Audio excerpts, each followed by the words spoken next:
श्री स्वामी समर्थ मार्गशीर्ष शुद्ध पंचमीला नागदिवे आणि नागाचे पूजन केले जाते। खंडोबाच्या घटस्थापनेतला 5वा दिवस म्हणजे नागदिवे पूजन। चंपाषष्ठीच्या आदल्या दिवशी म्हणजे 25 नोव्हेंबर रोजी नागदिवे पूजन आहे।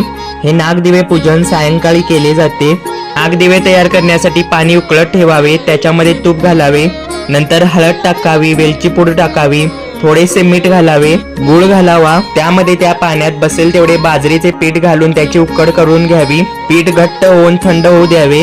पीठ चांगले मळून घ्यावे। मळून झाल्यानंतर त्याचे डमरूच्या आकाराचे दिवे करावेत।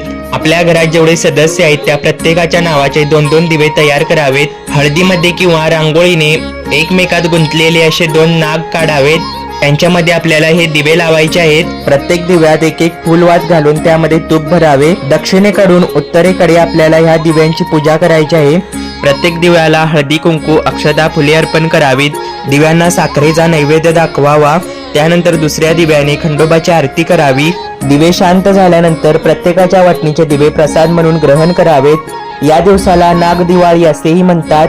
घरातील व्यक्तींना दीर्घायुष्य, कुटुंबातील समृद्धी, नागाप्रती कृतज्ञता व्यक्त करण्यासाठी या नागदिव्यांचे पूजन नक्की करावे।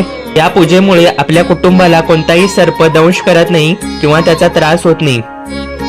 श्री स्वामी समर्थ मार्गशीर्ष शुद्ध पंचमीला नागदिवे आणि नागाचे पूजन केले जाते। खंडोबाच्या घटस्थापनेतला 5वा दिवस म्हणजे नागदिवे पूजन। चंपाषष्ठीच्या आदल्या दिवशी म्हणजे 25 नोव्हेंबर रोजी नागदिवे पूजन आहे।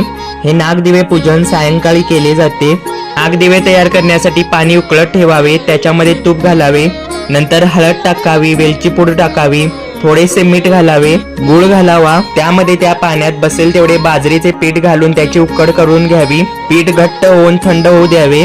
पीठ चांगले मळून घ्यावे। मळून झाल्यानंतर त्याचे डमरूच्या आकाराचे दिवे करावेत। आपल्या घरात जेवढे सदस्य आहेत त्या प्रत्येकाच्या नावाचे 2-2 दिवे तयार करावेत। हळदीमध्ये किंवा रांगोळीने एकमेकात गुंतलेले असे 2 नाग काढावेत। त्यांच्यामध्ये आपल्याला हे दिवे लावायचे आहेत। प्रत्येक दिव्यात एक फुलवात घालून त्यामध्ये तूप भरावे। दक्षिणेकडून उत्तरेकडे आपल्याला ह्या दिव्यांची पूजा करायची आहे। प्रत्येक दिव्याला हळदी कुंकू अक्षता फुले अर्पण करावीत। दिव्यांना साखरेचा नैवेद्य दाखवावा। त्यानंतर दुसऱ्या दिव्याने खंडोबाची आरती करावी। दिवे शांत झाल्यानंतर प्रत्येकाच्या वाटणीचे दिवे प्रसाद म्हणून ग्रहण करावेत। या दिवसाला नागदिवाळी असेही म्हणतात। घरातील व्यक्तींना दीर्घायुष्य, कुटुंबातील समृद्धी, नागाप्रती कृतज्ञता व्यक्त करण्यासाठी या नागदिव्यांचे पूजन नक्की करावे। या पूजेमुळे आपल्या कुटुंबाला कोणताही सर्प दंश करत नाही किंवा त्याचा त्रास होत नाही।